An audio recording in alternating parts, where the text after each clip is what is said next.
welcome to the Inside the Birds pregame show. That's right, another season of pregame shows here on Inside the Birds with the same cast and crew. I'm Geoff Mosher alongside Adam Caplan, and joining us as always is our tape breakdown guru, Greg Cosell. You see him on ESPN's NFL Matchup Show, senior producer at NFL Films. Greg, welcome back. And I promise you, this is, we always say week one's different. I know you don't have 8, 9, 10 weeks of tape to watch leading up to this, so we have to go off of what we know, right? Right. And there's a lot of things we don't know, but I got to tell you guys, I feel like we just did this not that long ago. The Eagles played late into the season last year, as it were, so it feels like we just did this a couple of weeks ago. Right. So did the light go off after the Super Bowl for you in that studio, and you went to sleep, and then you just woke up like 2 months later for training camp, and all right, let's go. No. I've been I don't think I've missed more than a couple of trips that were kind of business / pleasure trips.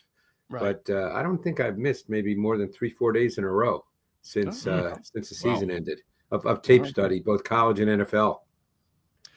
Well, listen, the Eagles are starting off the season with a bang. It is the Dallas Cowboys Thursday night at the Link. The Super Bowl banner will be unfurled. The Eagles have said they won't be watching. They're focused on 2025, not 2024. However, it's always amazing when the Eagles and the Cowboys meet, and now you get it in week one. Adam, you know my stance on this.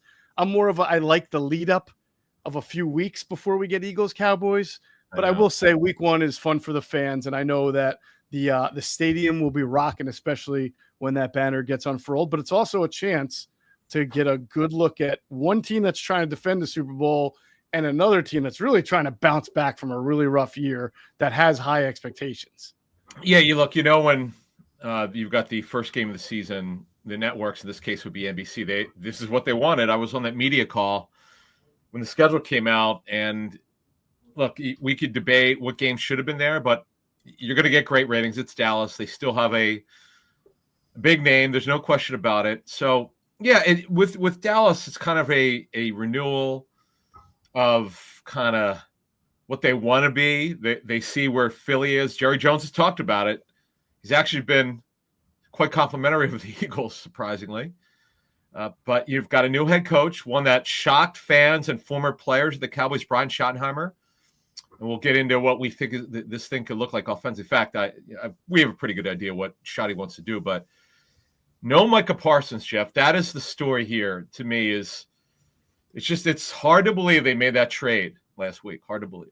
Yeah, so this is interesting, right? Because Dallas's biggest offseason addition was George Pickens. So we'll wind up going into their offense and what that's going to mean, Greg, for it. But clearly for week one, under the microscope, is both of these defenses and how they are going to be different. The Eagles having to replace about a half dozen almost half of its starting lineup on defense. And then the Cowboys not making that many replacements, but really having to figure out what to do now without a pass rusher in the mold of Micah Parsons. Well, they had made some changes on defense anyway. And obviously if Parsons was there, he can alleviate a lot of potential issues because he's truly an impact game changer. But, they have Kenneth Murray is now playing linebacker. He's there. He's been with a few teams in the league, and he's always moves on just because as athletic as he is, he just doesn't see things as quickly and as clearly as you need to. They have a new it'll be interesting to see. They just signed Ron Bland to a big deal. So, he's going to start on the outside. I know they brought in Kair Elam, but I can't believe you signed Bland and you only play him in your nickel. So he's going to start. And I believe Diggs is a full participant and has been. So it looks like he's going to go. But it'll be a little different. Now they have Kenny Clark. They've got they've got the rookie Ezaraku from Boston College. They still have Marshawn Nealand, who was hurt last year, but he was a second-round pick a year ago. A second-round pick is not a throwaway pick. You probably expect him to play meaningful snaps. Sam Williams is back. He's a 2022 draft choice who actually has a lot of ability. It'll be very interesting to see what he can do with this team. So there's some players here. It's week one. You really have no idea how guys will be deployed, and what the snap count will be. Really, you don't know the answer to that.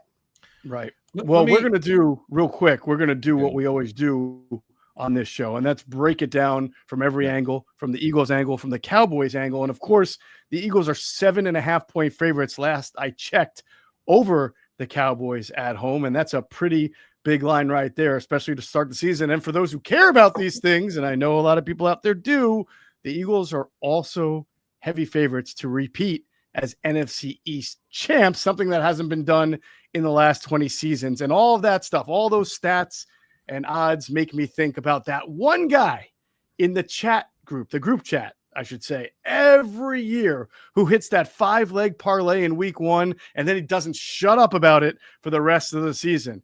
Well, you know what? We may hate that guy, but honestly, we love him. We want to be that guy, and we could be that guy with MyBookie.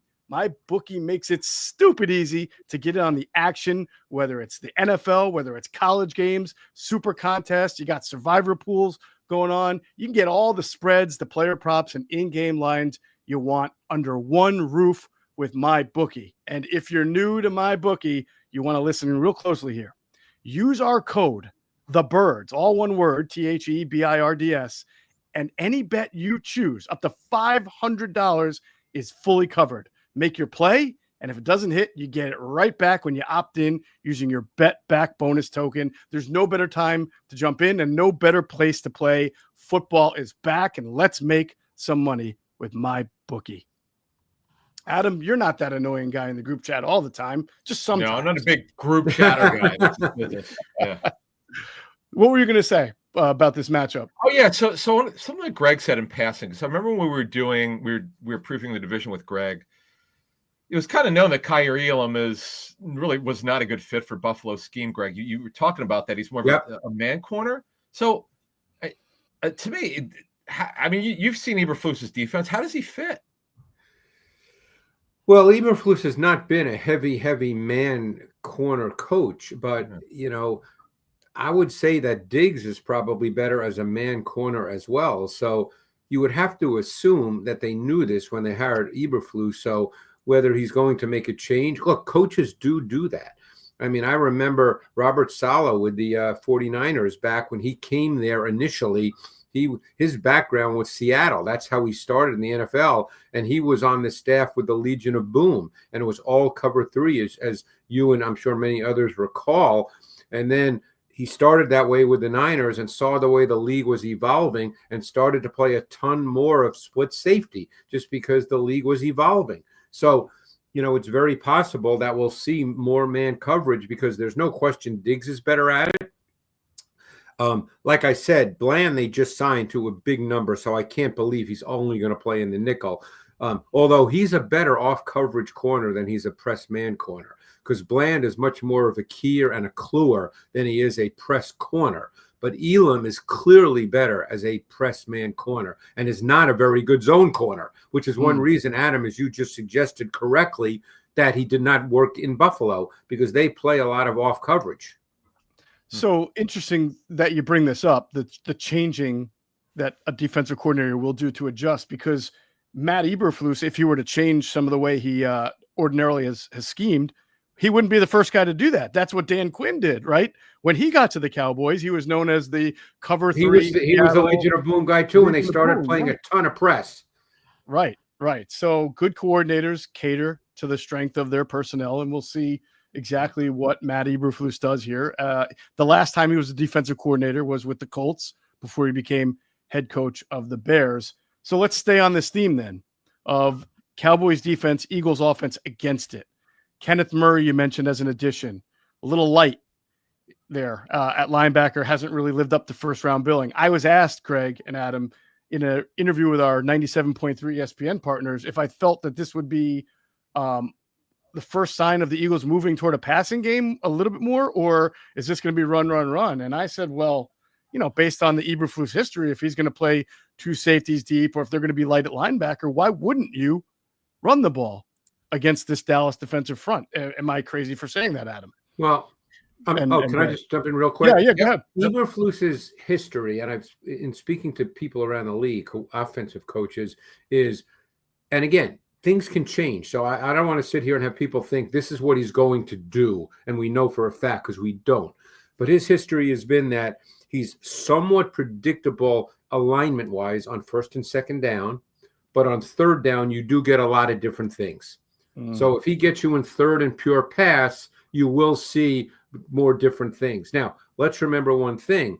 This particular opponent with a quarterback who's really, really good at scrambling and beating you with his legs, that often necessitates a change in how you play third and long. And when I say third and long, I don't mean third and 16. I mean, let's say third and 6 to 10 or 6 to 11, where Hurts's legs are a big deal and must be accounted for. Adam? Yeah. Let me add this. So if you look at their secondary, right, and I understand that the offense starts with Barkley. There's no question about that. But when you throw the football, let's consider Trayvon Diggs, right? He's missed a ton of time. He missed 15 games in 23. He missed 6 out of the final 7 last season. The Cowboys made it pretty clear they did not expect him to be ready for the start of the season, as they talked about at training camp. So, Jeff, he's been practicing a decent amount the last 2 weeks. But this is and Greg has clued us in on kind of what Diggs is as a corner, and we'll talk about that again with Greg in a second. But if you really look at it, Dallas is really short at corner here. They're just not deep at all. You've got Bland, who now the Eagles don't, or at least didn't last year, run a lot of 11 personnel like they used to. And then you got Elam, and then guys who really haven't played before, because Revel, the third-round pick, is not ready. He's on NFI. Right. So they've got a problem at corner here. I'm not told you can't throw it against this team. No, I would agree with you. And Greg, when you say a coordinator tends to be more predictable on first and second down, then likes to mix it up on third, I think a lot of offensive coaches like to say, well, then I want to pass on first and second down when they're predictable, because I know what they're going to show me, and then let the pass set up my run if I have a good explosive running back. But I also remember us three doing Inside the Tape, which will be back this year, of course, on Inside the Birds after games, and showing, especially maybe the first 8 to 10 weeks of the season last year, Greg, you might remember the Eagles trying to just throw in some basic passing routes on first and second down, and either Hurts wasn't seeing it or it just wasn't working. And then the reflex was to go back to the run. And that's when, bam, that would work. And then later open up a nice deep threat for Jalen Hurts. So it'll be interesting to see Kevin Petula's approach here on that. Yeah, again, none of us know. Okay. So I don't want to say that every time, but I would not be surprised if the Eagles came out throwing the football, because I think we've heard all offseason, and we've all said this, because of what they were a year ago. This was a team that had the most first down runs of any team in the league. This was a team that ran the ball on 3rd and 4 to 8 yards more than any team in the league by a wide margin. I would not be surprised if they come out throwing the football, because I think right now you're totally uncertain as to what the Cowboys pass rush is, correct? Yep. And the Eagles obviously have a really good O-line that can pass protect. So we don't know if the Cowboys can rush the quarterback or not. As Adam aptly stated, Diggs is not probably going to be at the top of his game. He's only practiced for a couple of weeks. I know they gave Bland a lot of money, and I know he's made a lot of interceptions in a certain way, but he's not a great man-to-man corner. Elam is kind of an unknown in this particular scheme. So I would not be surprised if they came out and threw the ball. I mean, wasn't it a couple of years ago in games where, Hurts had 25 attempts in the first half? So I don't know why this just popped into my head, but wasn't there a Monday night game against Minnesota early in the season a few years ago where he had like 27 attempts in the first half? Yes. I mean, every once in a while they do that. Right. I don't think that's going to be who they are all season, but It would not surprise me to see them come out being aggressive in the passing game.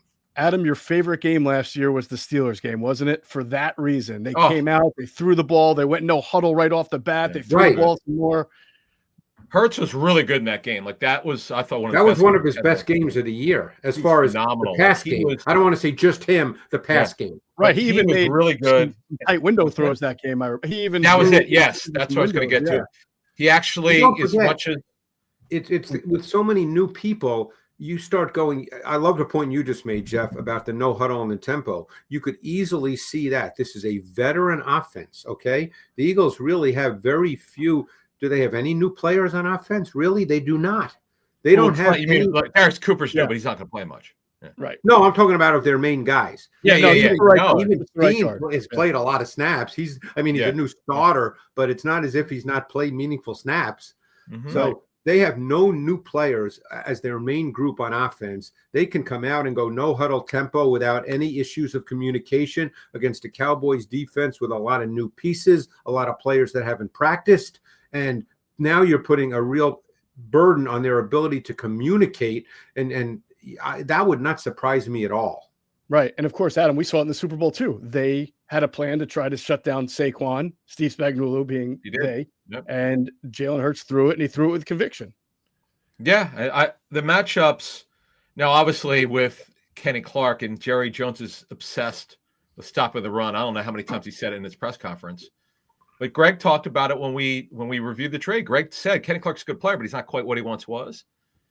Diggy Zoo is a more up the field guy. So to me, a lot of the matchups, Jeff, as I sent it back to you, really, really look good for the Eagles here. Yeah, the last thing I want to focus on for this matchup of Dallas defense versus Eagles offense is obviously the no Micah Parsons factor is very interesting. It's a great player. No one's going to deny that. I've been thinking about it a lot, though, Greg. I do think over the long haul that hurts the Cowboys unless one of these second rounders or two of them really come up. But when you think about pass rushing plans versus the Eagles, sometimes not having the guy who gets off the ball like Parsons or drives guys back, it isn't as important as the team pass rush defense plan, right? Because you can't rush Jalen Hurts conventionally, just get upfield and because you mentioned that he runs away. I've always thought that the teams that do the best against Jalen are the ones that have a team plan of being able to keep them in the pocket, which means they rush, but then they drop back, they muddle rush or mush rush. And in that case, it takes more mental discipline and understanding lanes than it does just pure natural talent. Yeah, but you're also speaking, Jeff, about pure pass type situations. Mm-hmm. If they're going to come out and be aggressive, and just my thought, we don't know. That means they're going to throw a lot in normal down and distance. They could be in 12 personnel, in which case the Cowboys would have their base defense more than likely on the field. Again, something we do not know. But, and then you get into many other factors and many other variables. So, if it's 3rd and 8, what you said is 100% true.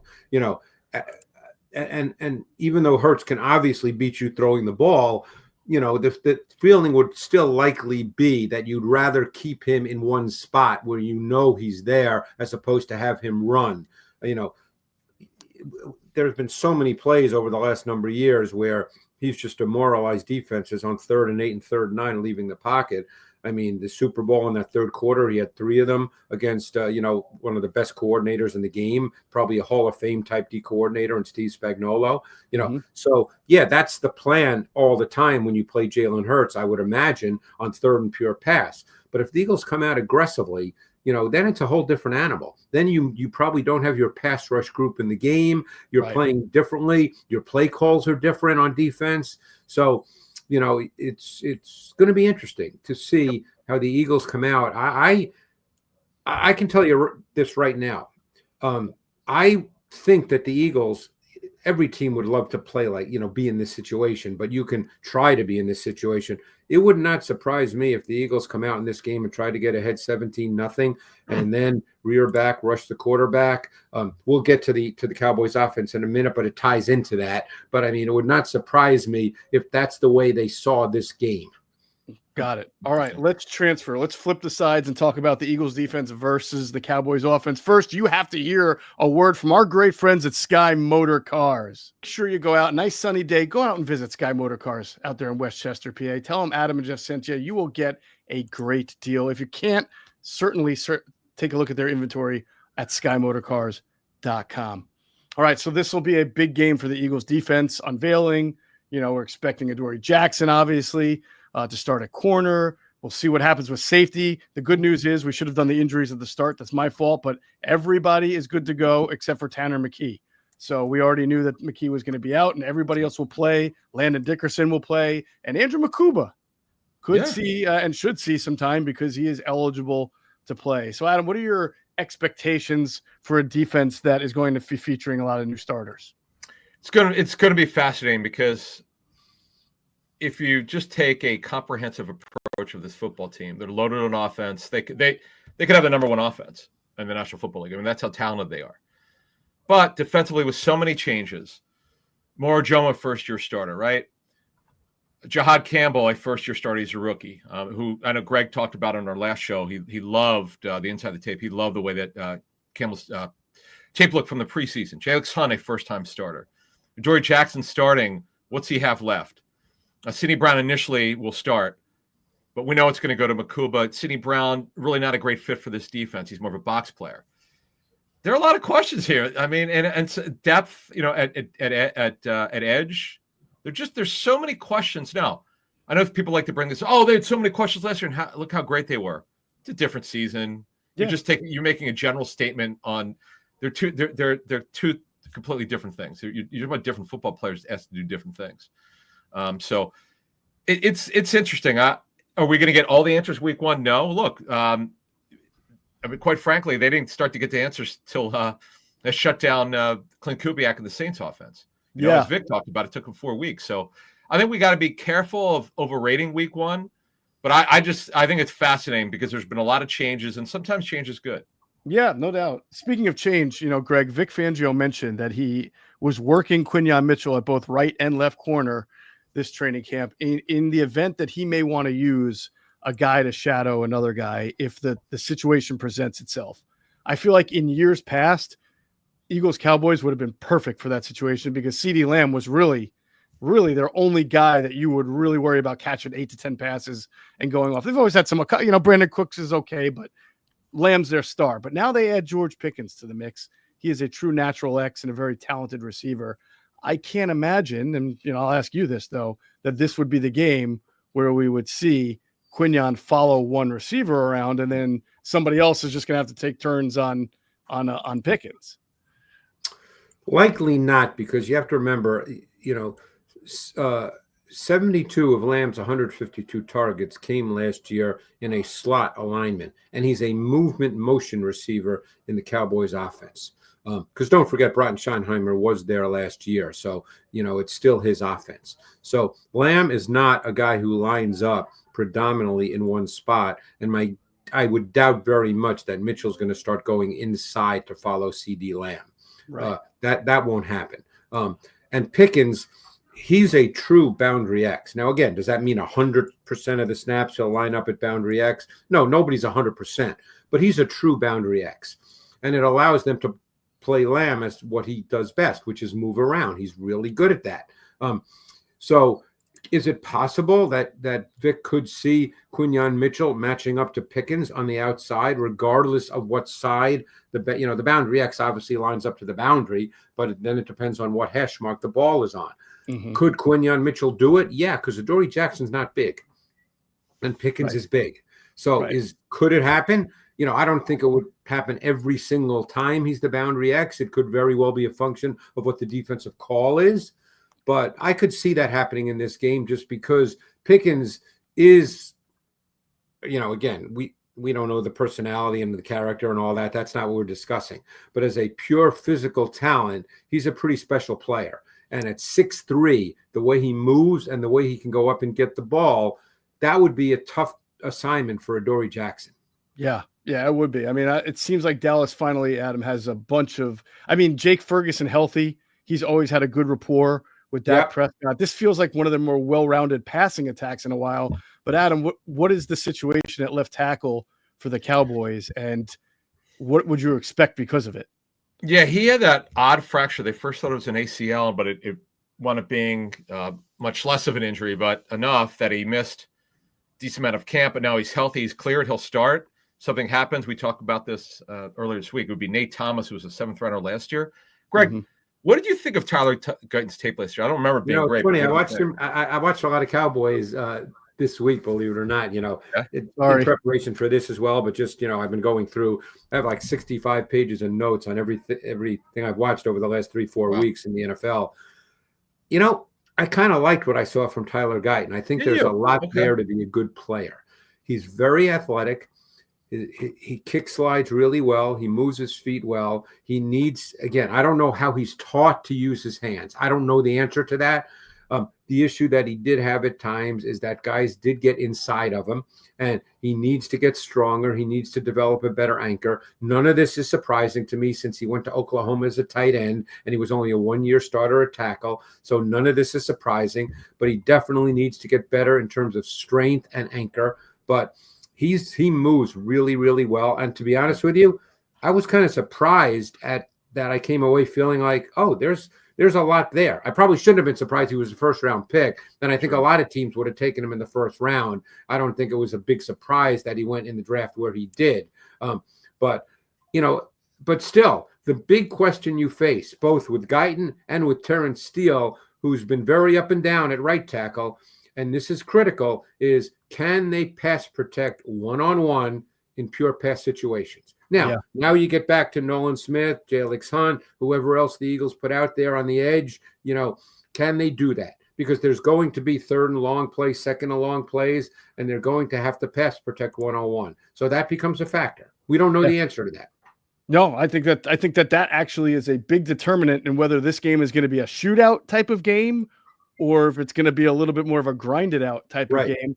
I would think Dallas is going to try to manufacture its running game, sort of the way the Eagles used to do prior to having Saquon Barkley, which is rely more on the power and the massiveness of and the talent of the O-line than the actual running backs themselves. Because between Javonte Williams and Miles Sanders, and we'll see what the rookie has, but Jadon Blue was not a heavy workload guy at Texas. I don't think that Schottenheimer is going to not run. I think he's going to try to manufacture it and hope that the offensive line can make up for the deficiencies that he has among his running backs. It's basically the same O-line as a year ago, with the exception of Tyler Booker replacing Zach Martin, which is obviously a big deal because Zach Martin's probably a Hall of Famer. And Booker was a really good prospect coming out of Alabama, much more of a mauler, strong player than an athletic movement type player. And you'd expect if it's Javonte Williams that the run game would be much more of that style of run game anyway, much more maybe duo, gap scheme, probably not much outside zone. That's not Booker's game. He can't really do that. So, and again, we don't know about Javonte Williams because when he came out of college, I, among many others, thought that he could be a really, really good pro. Started out his career in Denver pretty well and then had the major injury and just hasn't looked the same since. Now he's another year removed from it. Again, if he's back to Javonte Williams, he could give you a sustaining element. That's because he was a powerful young man. So we'll see. Who knows what Miles Sanders has left? Jadon Blue is an interesting player. He's a lower case in terms of how he could be deployed. I'm not talking about this is not apples to apples, so I don't want people to think it's a direct comparison. Just in terms of how he could be deployed, he's a lowercase Jahmyr Gibbs. He's an explosive guy. I mean, people should just take a look at his touchdown run against Clemson in the I think it was in one of the playoff games last year. This guy has major juice, and he's a very good receiver. All right. Good stuff. Shorter show than usual because there's just not a whole lot of tape. This is we can talk about Dak Prescott a little bit if you like. So did you do a study on Dak, Greg? I did a ton of tape on him this past week. I went back and looked at, he only played, I think, 9 games last year. And I was kind of intrigued and disappointed. I mean,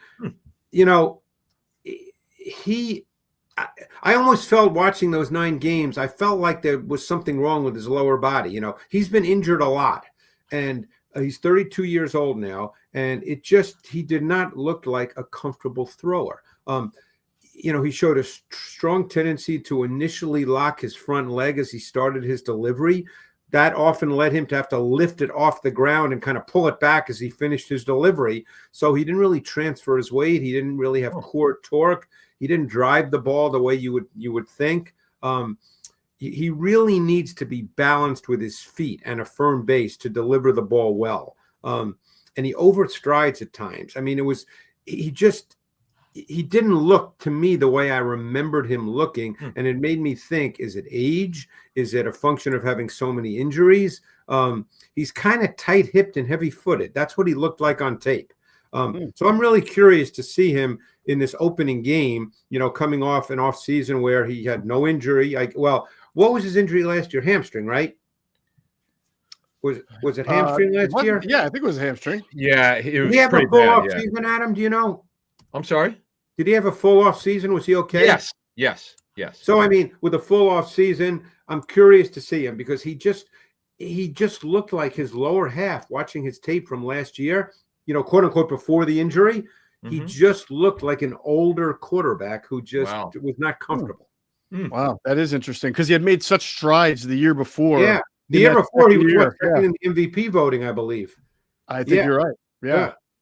Well, I'm really curious, to see how he plays. He doesn't move like he used to. So he's, at this point in his career, he's kind of an executor and a ball distributor. Can he run for a first down every once in a while? Yes, but you don't have to really defend that. If he does it, you tip your hat and you move on to the next play. You don't have to really defend him running around.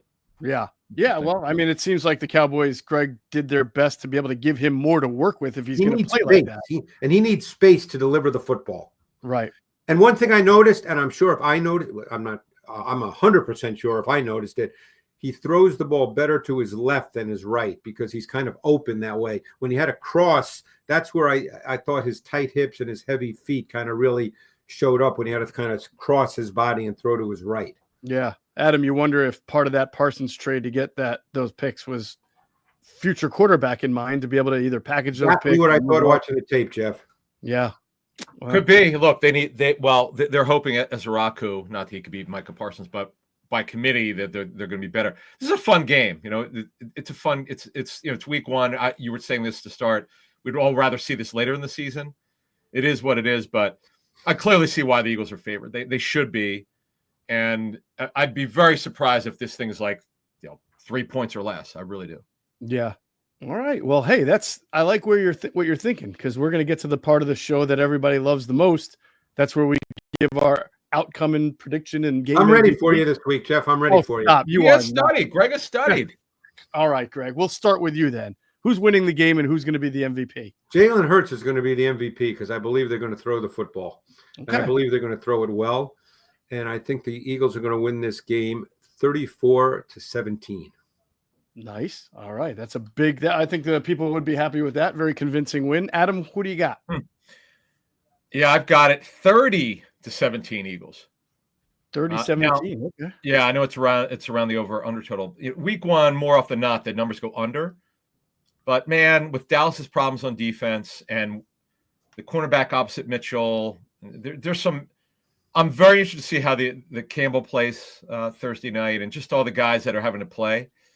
Folks, be patient. We'll see how the defense does, but it's going to be a gradual thing with this defense. Yeah, by the way, who's your player of the game? Oh, player of the game. I'm going to surprise you here because I think the passing numbers will be a little bit better than we expect because I expect Prescott to throw it at least 40 times. Mm-hmm. I'm going to go with Dallas Goedert. Oh, okay. Yeah, I'm going to surprise you. I think Goedert's going to have a really good first game. Did you mean you expect Hurts to throw 40, or you're just saying it's going to be a shootout? It's going to be the tempo pass game where Gotcha. Prescott knows they got to throw it. They can't run the ball, so they got to throw the football. And Hurts will be successful, and he's going to find Goedert over the middle. There you go. Awesome. Great. Well, we're all on the same page here. I'm going to give the Cowboys a little more offensive credit because, like you said, Adam, we got to figure out what this Eagles defense is going to look like, and it may not all be there in week one. So I'm going to say the Eagles win 31-23. So that's an 8-point win that just covers the spread. And I'm sort of in the same vein as you guys. I have a passing weapon. It's going to be Devontae Smith with a big game against Dallas Cowboys to be the game MVP. Yep. Week one pregame show is in the books. Now it's up for the Eagles and the Cowboys to battle it out. For Greg Cosell and Adam Caplan, I'm Geoff Mosher. Thanks for watching the Inside the Birds pregame show. Everybody enjoy the game.